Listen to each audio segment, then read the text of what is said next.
Bom dia, senhores! Estamos no início a mais um XP Connection, o último do mês, o último da semana. Ricardo Kim. Isso aí, pessoal. Bom dia a todos. Já passou muito rápido, né, esse ano, já estamos em agosto. Último XP Connection do mês.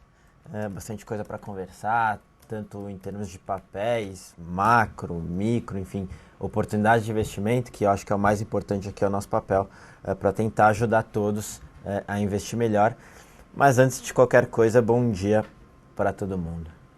É isso aí, Ricardo Kim. Semana se encerrando, mês se encerrando aí com bolsa, né, caindo fortemente aí no mês de julho. Bolsa estava cara e aí disparou um cenário aí de vendas. Levi perdendo poder, perdendo espaço, né, por conta da meta fiscal sendo revisada para baixo. O problema não foi só a meta, é como ela foi divulgada. E o Levi se mostrando mais fraco, né, na semana passada, que ele tinha falado que não iria reduzir a meta, 2 dias depois derrubam isso e vem reduzindo meta. Ao longo desse mês o ambiente, tanto econômico como político, piorou bastante, né, e reflexo total na bolsa. A gente já vinha alertando que o nível estava alto, proteção, e de fato se mostrou bem racional fazer a proteção. A gente depois comenta melhor, mas protegeu bastante a parte de renda variável para esse mês que Ibov segue caindo, né? É até interessante mostrar isso, né? A gente estava vendo, você estava fazendo a conta no dia que o Bovespa chegou a cair 8% no mês.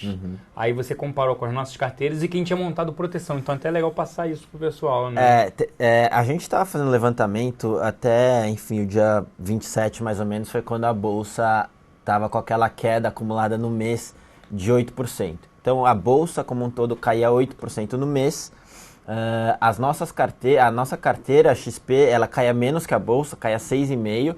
Então a gente indo melhor do que o Ibov, mas mais que isso, a gente sempre recomendou a proteção, aquela proteção via Fence, que depois até a gente pode pegar um programa para explicar melhor, mas para quem tivesse feito essa proteção, você teria ganhado 5,5% na proteção, quer dizer, a carteira caiu 6,5%, a proteção subiu 5,5%, então o líquido de tudo isso você perdeu 1%, enquanto a bolsa caiu 8%. Então, é isso que a gente está falando. Você continua participando de uma alta se ela viesse eventualmente, mas como caiu, você fica protegido ali. Essa proteção tinha custo zero. Então, por isso que a gente bate na tecla, porque não fazer, principalmente com esse ambiente, né, de gente falando em perder grau de investimento, etc. É uma coisa racional e conservadora a fazer, né? Hoje até o último dia da nossa pesquisa, que a gente enviou na segunda-feira aos investidores institucionais, perguntando, né, Levi fica até o final do mandato? Se não, em que ano que ele pode sair? Tem impeachment ou não? Dólar, qual o dólar de equilíbrio? E a outra pergunta é o grau de investimento, se o Brasil perde ou não, qual a probabilidade, né, de vir a perder o grau de investimento. Na semana que vem a gente já vai soltar uma outra pesquisa, né, dado que a gente está vendo que muita gente respondendo que o Brasil perde o grau de investimento. O que acontece com o dólar e com a bolsa se perder o grau de investimento? Vai ser bem interessante, né? Essa pesquisa. Vai para quanto a bolsa? E a gente faz sempre com os investidores institucionais e também os escritórios afiliados, né? Então você tem diversas visões. Fica bem interessante. Mas só fazendo o gancho ainda com essa parte de alocação, que foi o mês, a gente tem uma área de alocação aqui, né? Que a gente conversa bastante aqui, mas o nosso objetivo final é fazer uma coisa prática para vocês e para a gente investir melhor, enfim, todo brasileiro investir melhor. Nesse sentido, a gente sempre recomendou, coloca boa parte do portfólio em renda fixa para aproveitar os juros altos. E aí, no mês passado, a gente falou muito de internacionalização, né? Então, olhando do jeito simples, renda fixa, a maior parte, uma parte internacionalização, que exposição a dólar, e um pouco de renda variável. O que aconteceu? Dependendo do perfil, Dependendo do perfil. O que aconteceu? Renda fixa foi muito bem, normal. A parte de internacionalização foi muito bem, com o dólar esticando. Mais de 4%. Mais de 4% no mês. E a parte de renda variável protegida, com o Ibov caindo 8%, o cliente caiu 1%. Quer dizer, o consolidado de tudo isso foi uma performance muito boa. E é isso que a gente quer passar para vocês. É visão global, não é ficar só no papo aqui, mas transformar a informação em produto, né? Isso. E a ideia é sempre assim. relatório de alocação ele sai no início do mês. Então a gente vai ver se na quarta-feira da semana que vem a gente faz um XP Connect, ou pode ser sexta, sobre a alocação para o mês de agosto. Como é que ficou, cenários, isso que é o mais importante. O que tem para acontecer no mês de agosto? Não tem Copom é só em setembro. Como é que ficou isso? Sobem juros nos Estados Unidos ou não? Porque então é uma discussão muito interessante. Não só para vocês operarem em bolsa, mas é isso que eu estou falando. A XP é uma plataforma, um shopping center financeiro. E aí a gente tem que aproveitar o cenário, né, esse cenário de juros. Não adianta falar internacionalizar também. A gente trouxe aqui na quarta-feira, né, a responsável pelo nosso jurídico e falando sobre isso, quer dizer, a nova instrução 555 que vai permitir que com aplicações pequenas, R$5.000, você possa aplicar em fundos que tem na plataforma, que são globais, que compram high yield nos Estados Unidos, Europa. Então, assim, 400 fundos que a gente tem na plataforma e alguns que você só precisava ter antes ser qualificado, R$300.000, mostrar isso, né, demonstrar, falar, ou super qualificado, R$1.000.000, e que o depósito desses fundos eram mais de $100.000. Então aqui a XP está dando uma oportunidade a partir do dia 1º de outubro. Ah, mas ainda faltam 2 meses. Sim, só que o governo não dependia da gente, dependia da regulamentação. Modificando isso, vocês vão ter acesso. Gente, tem que diversificar. A gente está vivendo um momento que a gente pode ter uma ruptura política, econômica no país, né? Eu, particularmente, não acredito que tenha impeachment, mas a probabilidade existe. Então, a gente tem que, obviamente, discutir sobre isso. Não dá para não discutir, né, sobre isso. Até o Vete está falando aqui, né? Bom dia, com relação ao grau de investimento da Moody's, né? Toda a mídia esperava uma decisão rápida, acabou ficando para a gaveta. Sim, Vete, está demorando mais, né? A gente acha que a Moody's reduz a nota do país, mas não perde o grau de investimento.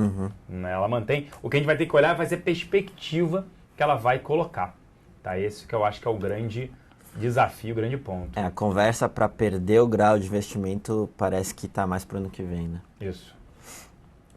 Eu acho que é mais para frente. Vamos lá, excelente pergunta aqui da SMP. Kim Celso, SMP sempre participando. Obrigado, pessoal, pela audiência. Após o balanço de hoje, vocês elevariam o preço soft de Sul América? A gente segue otimista com o ativo. Tá na nossa carteira Top Pick e, inclusive, tá entrando na mensal. Isso aí. Sula 11, mas essa alta. A gente tem um call estrutural, um call de crescimento. Tá hoje no nosso relatório matinal. Você que é cliente XP tem acesso. Entre no site XP e baixe o relatório matinal. E nele a gente fala de Sula 11. Sula 11 cresceu seguro da parte de... Cresceu previdência, cresceu automóveis e cresceu também forte crescimento na parte de vida. Mais de praticamente 15% dessas faixas. Só capitalização que caiu. Capitalização é aquele seguro residência, né? Que é assim, seguro aluguel, desculpa. Que é para ele te avaliar para um aluguel. Como eles estão vendo um risco grande de não pagamento de aluguéis, tudo isso, eles estão reestruturando, eles preferem reduzir. O restante veio acima, lucro acima, prêmio de seguros acima, crescendo 14% ano contra ano. Então é para ter, SMP, boa pergunta, e está inclusive entrando na nossa carteira de agosto, Sula, que segue negociando a apenas 11 vezes lucro. Então a gente segue, 8 vezes lucro, a gente segue otimista aí com o ativo. O BTC perguntou se a gente poderia comentar. A gente vai falar hoje da carteira? Não, a gente vai falar segunda. Segunda, então. Segunda a gente fala da carteira. Eu acabei falando aqui que vai entrar. BTC perguntando aqui, poderiam comentar a reorganização societária da Oi, como isso pode refletir nos papéis? Aparentemente, movimento para novo mercado. Sim, isso já era esperado. Foi agora só a Anatel aprovou isso. Porque a Temar Participações, Telenorte Leste, tudo isso, estão sendo incorporados. Isso já era conhecido, não vejo motivos para influenciar aí. A Oi sai extremamente alavancada, né, e não sabe o que faz. Ela não entrou no leilão 4G no final do ano passado, foi a única que não entrou. O que ela vai fazer? Não pode investir muito, está vendendo ativos, né, parece até a Petrobras, para tentar recompor o caixa, mas segue extremamente endividada. A gente não recomenda exposição ao ativo. Sobre bancos, o que a gente poderia falar para agosto? Diria assim, hoje o setor financeiro, junto com Sul América, Itaú e Bradesco, é o setor mais barato em bolsa em termos de... mas eu vi um ativo aqui a 5 vezes lucro. Tá, gente, eu estou só falando assim... Um setor que se torna um pouco mais seguro negociando a múltiplos baixos. E aí, bancos. Bolsa negocia ali a 11,7 vezes lucro, bancos negocia abaixo de 8 vezes. O Itaú negociando nesse nível é extremamente interessante para ter em carteira. Bradesco a gente até gosta. Soltou um excelente resultado. O ponto só do Bradesco é que se ele levar HSBC vai depender do nível que ele compre HSBC. Costinha está perguntando aqui sobre Suzano. A Suzano é um papel que a gente gosta. O nosso call aqui é muito mais uma exposição a dólar. De novo, aqui a gente está conversando de portfólio e a gente gosta dessa diversificação. Então, no nosso portfólio, por exemplo, a gente tem 20% alocado a empresas expostas a dólar. E Suzano é uma delas, aliás, é a nossa preferida, a gente tem 12% hoje da carteira em Suzano. A gente só não gosta muito de concentrar em um ativo só, por isso que nesses últimos tempos a gente tem dividido 12% em Suzano, 8% em Fibra. Mas falando mais especificamente, em termos de valuation, ainda negocia um múltiplo razoável, só que ela vai se beneficiar, continuar se beneficiando com o dólar num patamar mais alto, estruturalmente para a gente pelo menos é para cima. E também a dinâmica da commodity celulose ainda vai muito bem, principalmente se a gente comparar com as demais commodities, principalmente metálica e também petróleo. Então, junto a isso, a gente tem justamente essa questão mais de diversificação na cabeça. Então, a gente acha que tem que ter um portfólio composto de diversas ações, tem que ter alguma exposição a dólar. A gente gosta de Suzano, então vale a pena sim. Já perguntaram de Croton. Segue quem aí nas... Croton, Fusari. Hoje está subindo depois de cair bastante. O que aconteceu no setor, tá? O pessoal falando muito desse corte da meta, que vai prejudicar, obviamente, essa restrição orçamentária do governo vai prejudicar o setor de educação como um todo. Então o pessoal bateu por conta de FIES, obviamente, vai ter menos recursos para o FIES. Mais recentemente o pessoal estava falando nesse corte adicional, né, que o governo está fazendo de orçamento, etc. E estava todo mundo esperando 2 bi para o setor de educação. Saiu ontem à noite que vai ser 1 bi, então por isso que Croton, enfim, tá recuperando um pouco. Agora, falando do que a gente gosta, principalmente nesses níveis de preço, Croton, a gente não concentraria muito, porque é um momento conturbado agora e de mudança, mas nesse nível de valuation, cerca de 11 vezes preço-lucro para esse ano, a empresa deve crescer seus 10% na receita ali e ganho de margem também com as sinergias da Anhanguera. A gente gosta, para compor portfólio, a gente tem 10% da carteira hoje, a gente acha que é o nível máximo ali de exposição para o setor de educação, de novo passando por um momento de mudança, mas vale a pena sim para quem olha a médio e longo prazo. E mais que isso, tomando uma postura mais conservadora, entrar em Croton com proteção, né? Com uma fence, a gente tem falado isso, é simples, você faz a fence, a proteção a custo zero, você está protegido, digamos, para os próximos 3 meses de uma queda de 8% e ainda participa de uma alta de 8% para os próximos 3 meses, nada mal fazer isso a custo zero. Então, principalmente quando um ativo cai muito assim, faz muito sentido, é muito racional você comprar o ativo com a proteção, porque a chance de cair mais ainda, obviamente, é um pouco menor, mas mesmo se isso acontecer, você está protegido, tá? É um pouco dessa nossa cabeça. Boa! E a Magda perguntando perspectiva para a Raia Drogasil, ela deve entrar no índice Bovespa, por isso também reportou até um bom resultado. Além disso, ela anunciou a compra de uma empresa, que eu esqueci agora o nome, uma empresa pequena de 24 milhões de reais, mas também interessante, é um ativo extremamente caro, tá, gente? Ela deve entrar aí no Ibovespa para ter um fluxo positivo. O Sandro fez uma excelente pergunta aqui. Qual o motivo, nas nossas trocas mensais de dividendos, de Itaú por Itaúsa? O que aconteceu? O Itaúsa veio ficando para trás em relação ao Itaú. Itaúsa, 96% do seu market cap, seu valor de mercado, é Itaú. Então, ela negocia com um desconto, por ser uma hold, o restante 3,5% é Duratex e o outro é Queiroz e Itautec. Começou a abrir, chegou a 20%, enquanto que o médio é 17%. Então você tem uma diferença de 3%. Fora isso, o yield projetado... Tá tudo bem? A produção aqui me chamou, também é tão susto. Que boninho aqui, opa, pronto, agora tá tudo bem no ponto.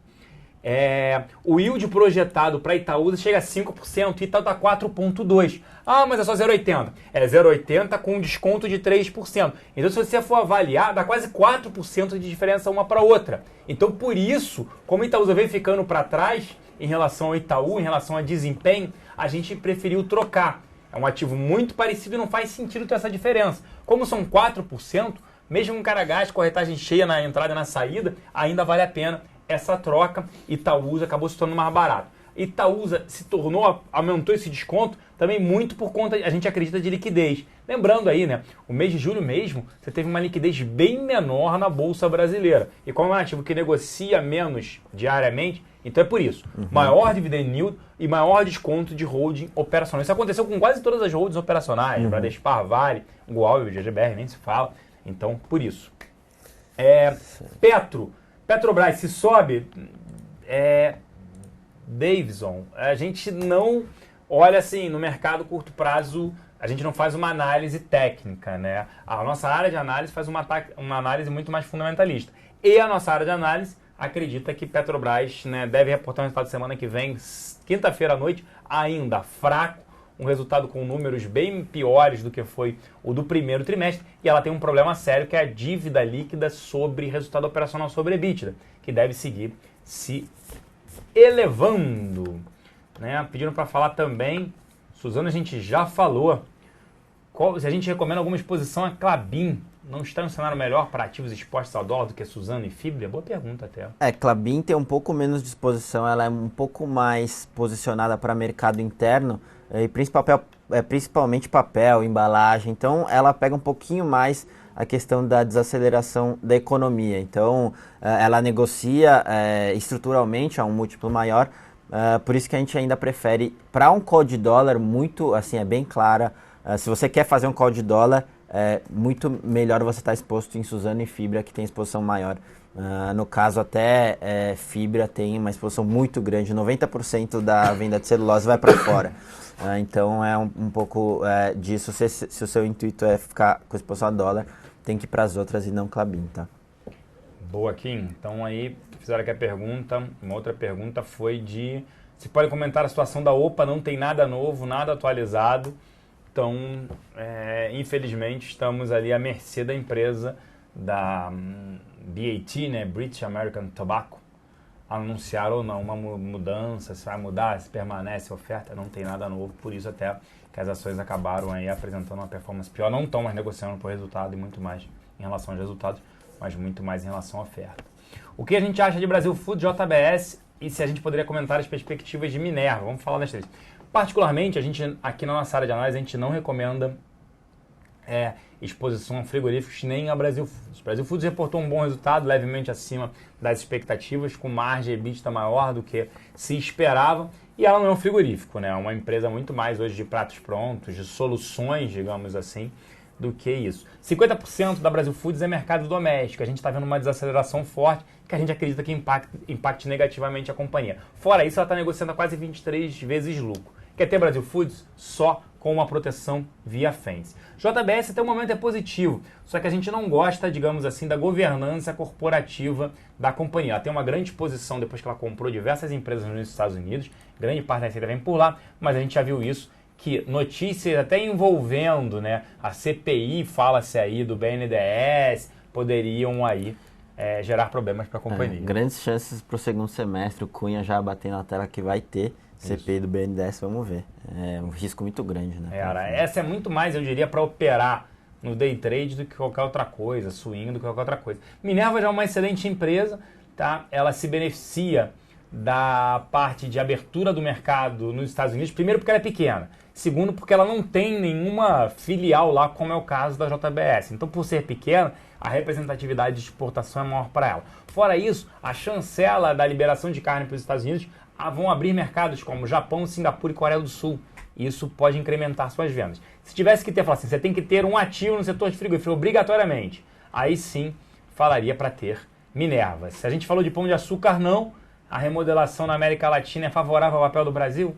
Eu não vejo, eu vejo assim um cenário de competição, um cenário altamente difícil. Mais de 25% das vendas dela vem da Via Varejo. Via Varejo mostrou que vendas de eletrodomésticos caíram, televisão normal, né? Não só porque foi Copa do Mundo no ano passado, mas está desacelerando. Quem é que vai gastar dinheiro trocando máquina de lavar, geladeira, fogão, TV? Caiu 25% e vai continuar muito ruim. A gente não recomenda exposição a pão de açúcar. O Vetter falando aqui que Embraer tentando se recuperar hoje, depois da porrada injusta de ontem, entre aspas. Sim, e hoje uma casa também recomendou, né? O ativo elevou para compra. Também acho. Pô, o pessoal olha o resultado. O O resultado que viria ruim a parte de governo era óbvio. O projeto KC-390 do governo ele não está pagando. Então ele fala, pô, eu tenho que... Já aprendi, a empresa deve ter pensado. Tem que me focar só no privado. Lembrando que o backlog, que nada mais é do que o número, né, de ofertas firmes para a companhia, bateu o recorde, 22 bilhões de dólares no segundo trimestre. Então, quer dizer, fica a dica, Embraer, exposição a dólar, tudo isso. Perguntaram também sobre o IPO da BR Distribuidora no curto prazo para a Petrobras. É uma boa? Contudo, no médio, isso significa afetar significativamente as ações preferenciais? Já as ordinárias seriam privilegiadas? Não vejo preferência para ordinária nem para preferencial, não vejo nada. Para a empresa. A empresa está precisando vender ativos.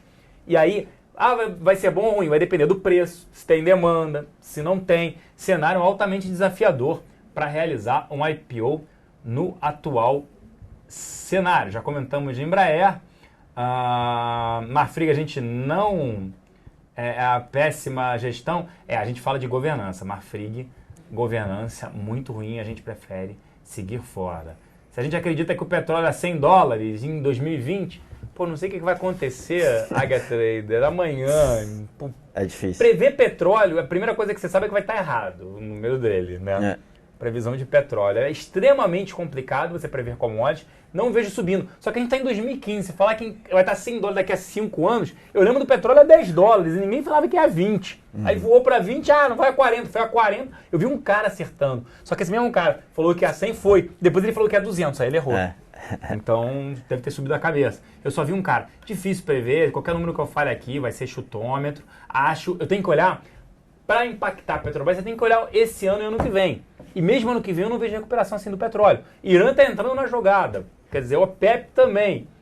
E sempre olhar o seguinte, você tem que olhar o preço do petróleo e o dólar. Se o dólar continua subindo, o preço do petróleo pode cair, porque o net é zero para eles. Então, tem que sempre olhar isso, né? Exatamente. Teve uma... Posso passar para essa pergunta de lojas Renner e RADL? Pode. Porque o Elber perguntou aqui que ele está comprado em lojas Renner e RADL, que são dois ativos que esticaram bastante. Eu só queria... ele está perguntando qual que é o ponto de saída.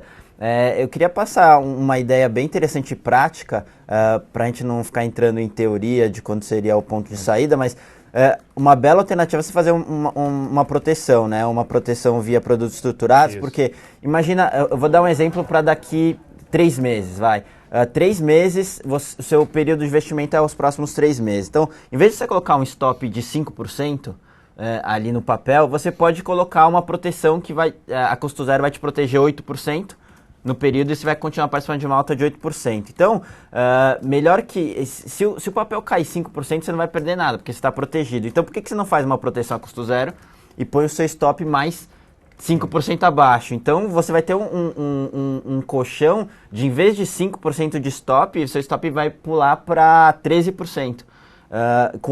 E se cair 3%, você só vai perder 5%. Então, essa é a ideia de produtos estruturados. A gente tem uma mesa aqui muito forte, e o institucional faz muito isso já ao longo do tempo. A gente só está querendo cada vez mais disseminar essa informação para o varejo, que a gente acha que é muito importante você fazer esse tipo de proteção e até linkar com um produto que a gente vai comentar um pouquinho agora, né? Isso, acho que é excelente agora, a gente vai ter que falar desse produto.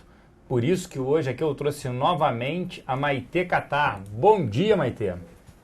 Oi, Celson, bom dia, gente, todo mundo aí pronto para o final de semana, um prazer estar hoje com vocês. Isso, e a Maitê hoje vai falar justamente sobre o XP Capital Protegido Inflação Plus. Eu vou te pedir para o pessoal colocar na tela aqui, que eu já estou com a apresentação, e a Maitê pode falar melhor sobre esse produto. Gente, aproveitar o momento ainda de inflação elevada e o Plus, né, como diria alguns até comentaristas, um plus a mais aí para ganhar da inflação, Maitê. Pois é, gente, esse produto a gente lançou no começo dessa semana, é um produto bem bacana para quem quer ter exposição à inflação, ao IPCA. Como é que funciona? É o primeiro da série aqui da XP, que é capital protegido, e além de pagar para o investidor o capital protegido no vencimento, ele paga, no pior dos casos, a variação da inflação, do IPCA. Tá? E aí, por que a gente chama ele de plus? Porque além dele pagar a variação da inflação, ele também paga a variação de um ETF da BlackRock, que é a maior gestora do mundo de fundos e de ETFs, né? Que chama HYG. Então, Se o HYG tiver uma variação positiva no vencimento do produto, que é de 21 meses, o cliente vai receber a variação do IPCA mais a variação do HYG. O que quer dizer isso? Vamos supor que o HYG, o ETF da BlackRock, ele suba 15% em dólares e o IPCA suba 12% em reais. O que o cliente vai receber? 27% no vencimento. Por quê? Porque ele recebeu 15% em dólares, ele vai receber 15% em reais da variação do ETF, mais os 12% da variação do IPCA no período, tá, gente? No pior dos casos, se o ETF tiver uma performance negativa, o cliente vai receber o capital dele que foi investido, mais a variação do IPCA no período. O mínimo para aplicar nesse fundo é só, gente, de R$10.000. Então, quem aí está querendo diversificar, né, pensa assim, vou sair um pouco, quero diversificar internacionalmente os meus investimentos, é uma boa hora, tá, para estar entrando nesse fundo de capital protegido. Vocês vão me perguntar aí o que é o ETF, o HYG da BlackRock, tá? Esse ETF, ele segue um índice de títulos de renda fixa emitidos por empresas americanas que são chamadas de high yield no que se refere à classificação do risco de crédito, tá? Essas empresas, elas têm um risco de crédito mais alto que a média de mercado e por isso elas pagam uma taxa de juros também mais alta, tá? Mas nesse caso, vamos lembrar que o capital está protegido no fundo, né? Então, esse índice de títulos de renda fixa de empresas americanas, ele está muito correlacionado com a economia americana. Então, a aposta aqui nesse fundo é para quem quer investir, né, na melhora da economia americana e ainda ganhar o plus aí da variação do IPCA no período, tá, gente? Então, a economia americana, se ela melhorar, essas empresas tendem também a ter uma situação financeira melhor e aí, por isso, né, o ETF, no caso, ele se apreciaria. O pessoal está até falando aqui, né, perguntando se investir no exterior para eles comprarem os nossos ativos. Não é isso, né, Maitê? Não é isso, tá, gente? Então, como é que funciona? O fundo, ele vai investir nesse ETF, tá? É o fundo que investe em derivativos, né, desse ETF. O fundo é aqui no Brasil, tá, gente? Vocês fazem a aplicação em reais, tá? E vocês vão ter o dinheiro de vocês. Não tem variação cambial nenhuma, não tem risco cambial, tá? É mesmo a variação absoluta do ETF da BlackRock. Que isso quer dizer de novo, né? Se o ETF tiver uma variação positiva de 10%, por exemplo, em dólares, o cliente vai receber 10% em reais, mais a variação do IPCA no período, tá? Não tem risco cambial, a gente quis mesmo dar um produto para vocês que participasse mesmo da alta absoluta do ETF sem variação cambial. Isso, e a taxa de administração, ela já está inclusa, você falou mínimo de aplicação R$10.000, como é que é a taxa de administração, se ela já está inclusa, carência, prazos, tudo isso até vou botar na tela. Só juntando aqui as perguntas, isso. Então, as perguntas foram se tem liquidez ou o resgate é só no vencimento, outra pergunta é qual a taxa de administração e se está dentro do capital protegido e também o IR que incide se é normal. Se você puder tirar essas dúvidas para o pessoal. Claro, gente. Então, a taxa de administração é de 1% ao ano, tá, no fundo, e ela já está inclusa no capital protegido do fundo, tá? E outra coisa, o único custo que o cliente pode ter nesse caso, que não está incluído no capital protegido, é o come cotas, né? A gente sabe aí que existe esse imposto, que se tiver uma variação positiva das cotas em maio, né, e em novembro, que é quando incide o come cotas, tem um pagamento de come cotas aí no fundo, tá? Então é o único imposto, esse imposto aí não está, esse custo, né, para o investidor, ele não está incluído. Que mais? O prazo do fundo é de 21 meses, tá? O investidor não pode tirar o dinheiro no meio do caminho. Para a gente conseguir garantir o capital, tem que ficar até o vencimento, até os 21 meses, né? E o imposto, dado que é 21 meses, é de fundos de longo prazo, tá? Então esse é o imposto de renda de fundos de longo prazo. Então você está me dizendo que a rentabilidade, né? Se digamos que os high yields lá não entreguem nada, 0% de rentabilidade, ele leva o IPCA então para casa? Exatamente, ele leva, né? Dessa vez, pela primeira vez aqui na XP, a gente vai pagar o capital protegido, né? Deduzidos os custos, né? No caso do Come Cotas, mais a variação do IPCA no período. Isso, o prazo da operação deve ir até maio de 2017. Exatamente. Gente, esse é um produto que a gente quis fazer justamente para diversificação, para quem quer apostar lá fora, mas ainda ter aí o retorno do IPCA, tá? Porque nada mais é, o IPCA ele é para te proteger, né? Você está comprado no índice de inflação, a gente brinca isso. Por exemplo, poupança, entregando 6,5% a 7% ao ano. A inflação está rodando a 9%. Até a nossa inflação é maior do que 10%, eu sei, mas segundo o IPCA está rodando na casa de 9%. Se você tem um ativo que te protege, você vai dizer, mas eu posso comprar um tesouro voltado para... Sim, não estou dizendo que não, mas só vai ganhar aquilo. Aqui, o teu risco é ganhar o IPCA. Fora isso, você tem toda uma rentabilidade, você pode ter toda uma rentabilidade maior gerada pelo investimento em high yield. Uma forma diferente de ver isso nesse período todo você vai manter o seu poder de compra, porque você está no IPCA e ter esse adicional desse ETF, enfim, lastreado com ativos lá fora, que é muito relacionado com a economia americana, né? A Maite até pode explicar melhor, mas você vai manter, um jeito de manter o seu poder de compra é diversificar lá para o exterior nesse ETF, que é bem interessante, está correlacionado com a economia americana, que por sinal vai melhor que a nossa, enfim. Pois é, gente, isso aí é uma aposta, né? Quem está querendo apostar fora do Brasil, né, acha que a economia americana vai melhorar, como eu já tinha falado antes, esse ETF, ele está bem correlacionado, né? Por quê? Porque como são empresas americanas que emitem esses títulos, né, que acontece, a economia americana melhora, a situação financeira das empresas também melhora, né? E aí o ETF tende a subir. O que é importante ressaltar aqui? Não tem limitador de alta, gente. Então, assim, o que subir o IPCA mais o que subir o ETF. E o mínimo é a variação do IPCA no período. O pessoal está achando tão bom que tem pergunta aqui que o pessoal não está acreditando. E a pergunta foi assim, e se o ETF for negativo, não perderia os rendimentos do IPCA? Não, você não perde os rendimentos do IPCA. Se o ETF tiver uma variação negativa, você vai receber o seu capital investido mais a variação do IPCA.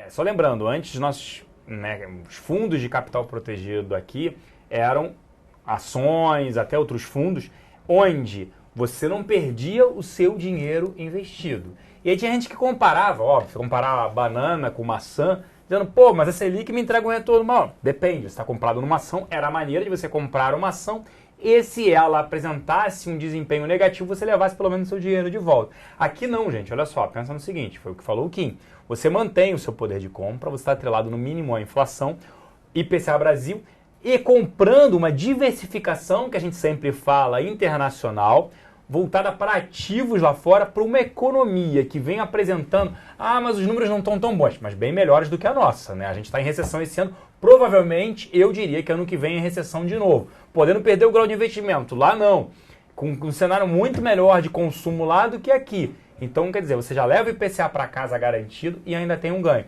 Então, isso é muito interessante pensar em diversificação e só com no mínimo R$10.000. Pois é, né, gente? Vamos pensar que se você quiser mandar R$10.000, R$20.000 lá para fora, é mais complicado, né, para investir nesse ETF, por exemplo. Então, assim, por isso que a gente dá essa solução para vocês. Vocês têm acesso, né, a um ativo, né, lá de fora, um ativo que está correlacionado com a economia americana, mas aqui no Brasil, sem precisar mandar o dinheiro lá para fora, né? Até perguntaram se esse produto é parecido com os bancos que oferecem fundo BDR nível 1. Não, de forma alguma. Totalmente diferente. Você quer até falar? Não, aqui é totalmente diferente, tá, gente? Esse produto, esse fundo, ele é montado aí, o derivativo baseado, né, no HYG, que fica lá fora mesmo, a gente monta um derivativo aqui e ainda dá para vocês o retorno do IPCA. Então, é bem diferente. Primeiro que já começa que é um título, é um índice, né, é um ETF de títulos de renda fixa, né, não são ações, né, não, e a gente traz a rentabilidade dele aqui para reais, não tem risco cambial nenhum, tá? Até pedir para botar na tela aqui, por favor. É só para mostrar, tem muita gente assim, qual é a vantagem de comprar ele em vez de comprar um tesouro voltado para IPCA? Justamente esse gráfico aqui de baixo. Nos últimos 12 meses, a diferença dessa parte de high yields, como ela já explicou, a Maitê, são títulos, não são ações, gente. BDR são ações, tá? São títulos mais IPCA versus, olha aqui, o CDI. Ele te entregou mais do que o CDI em 12 meses, tá? Então ele teve um prêmio em relação ao CDI. Então aqui você está exposto ao seguinte, você já leva o IPCA para casa. Então quando você compara, você pode comparar com o Tesouro IPCA, não tem problema nenhum. Você vai levar isso, ou seja, a mesma rentabilidade, no mínimo. Daí para frente, o que o high yield te entregar de performance vai somar a esse ganho com o IPCA. Por isso, da vantagem. Se eu comprar o Tesouro IPCA, eu só vou levar o IPCA para casa. Se eu comprar esse fundo capital protegido, eu vou levar no mínimo o IPCA, daí o que render vai ajudar. Pode até, já tirou já, né? Já tirou. Então é para explicar que o pessoal estava aqui na dúvida de, poxa, mas qual é a vantagem de ter esse fundo ao invés de comprar o IPCA? Esse gráfico mostra bem as dúvidas do pessoal, né? Porque não estou entendendo a rentabilidade. Se a gente resumir naquele gráfico de o quanto no acumulado, enfim, e nos últimos 12 meses tem sido acima do CDI, já explica um pouco, em termos de performance, qual que é a vantagem, enfim, tirando essa parte de diversificação que talvez seja o ponto principal desse produto, né? Pois é, gente, aqui acho que no caso de você comprar um tesouro direto, né, você está fazendo uma aposta na economia brasileira, né, e quando você compra esse nosso produto, número um, você está fazendo uma aposta internacional, você está diversificando, né, e o ganho pode ser ilimitado, né, é o que subir o HYG nesse período aí de 21 meses, tá? É diferente, é uma proposta diferente de investimentos, mesmo é uma proposta mesmo de diversificação, de alocação de carteira no mercado internacional. Isso, até foi interessante a pergunta da Serena aqui, ela falando assim, pode explicar porque o fundo lastreado em dólar, nosso XP, dólar plus, não vai seguir? Simplesmente, inacreditavelmente, não teve demanda suficiente para o fundo. É muito ruim isso, né? Depois que o fundo falou que a gente não sairia mais, aí começaram a aparecer demandas. Ou seja, o brasileiro é imediatista. Então, quando viu o dólar disparar, agora eu quero. E a gente está falando que o dólar ia subir. Então, infelizmente, XP Dólar Plus não teve uma demanda que se estimava. Eu, particularmente, achei que teria uma demanda elevada. Ele entregar o dólar, a rentabilidade do dólar, mais aplicado em títulos de empresas high yield nos Estados Unidos, a ideia era entregar dólar mais 2,5 ao ano, ele não teve demanda. Porque o dólar não vai subir. O dólar disparou. Só para ter uma ideia, esse fundo, no mês de julho, teria uma rentabilidade acima de 4,5%. Né? Então, assim, é impressionante isso. Seriam, basicamente, fazendo uma conta simples, 4 meses de Selic. Então, a gente fala em diversificação, a gente vem aqui o tempo inteiro, fala, comprem isso, faz isso, faz isso, faz isso. Aí, quando as pessoas, não quero. Aí anda, agora não pode botar o fundo. Infelizmente, Serena, o fundo não teve demanda suficiente. Então, por isso que não teve, não acabou não vingando. Mas esse, a gente espera que, obviamente, ele saia, que tenha demanda, comprado IPCA, mais high yield. Eu queria agradecer, Maitê, porque pedi para estourar o tempo. Só teve uma pergunta aqui, como funciona o risco de crédito nesse caso, se um emissor não paga, se tem risco de parte principal, esse risco aí de default, alguma coisa nesse sentido. Tá, assim, só comentando com vocês, realmente tem sim um risco de default, mas o índice, ele é muito pulverizado, tá, gente? São 350 emissores dentro do índice, tem mais de 1.000 títulos aí dentro do índice. E lembrando, gente, sim, se tiver muitos defaults dentro do índice, o índice não vai ter uma performance boa, ele vai ter uma performance negativa. Mas vamos lembrar que o fundo é capital protegido, né, e você não participa da variação negativa do índice, tá? Boa. Acho que é isso. Queria agradecer a participação aqui mais uma vez brilhante da Maitê e falar isso, né? Quer dizer, tem produtos, a ideia sempre da XP é oferecer produtos melhor, oportunidade de investimento e ajudando o brasileiro a investir e diversificar os seus investimentos. Obrigado, Maitê. Obrigada a vocês, gente. Bom final de semana. Igualmente. E para a XP Connect, a gente está encerrando aqui, a gente volta segunda, né? Feira, né, Kim? É isso aí, fim de semana. Só de novo reforçar aqui, a gente, quando a gente mostra um produto, a gente não está falando para você colocar 100% nesse produto. Então, a gente está trazendo justamente, a gente mostrou, bater o CDI ali nos últimos anos, enfim, é uma forma de você diversificar seu portfólio de renda fixa e colocar um pouco ali. Obviamente, você vai ter instrumentos ali de IPCA mais X%, você vai ter CDB pré, CDB pós, e esse é um jeito de diversificar lá fora, enfim, e é bom sempre você reduzir ali a sua concentração em emissores. Então é um pouco disso que a gente está passando. De novo, a gente é uma plataforma de investimentos e quer somente ajudar vocês a investir melhor, né? Isso aí. E mais informações sempre preenchendo aqui embaixo, se você não é cliente, né? E também entrando no site xpi.com.br/abra sua conta e tenha acesso às melhores oportunidades de investimento. Isso aí, pessoal. O tempo acabou. Obrigado aí pela participação de todos e até semana que vem. Até segunda. Um grande abraço e um excelente final de semana a todos.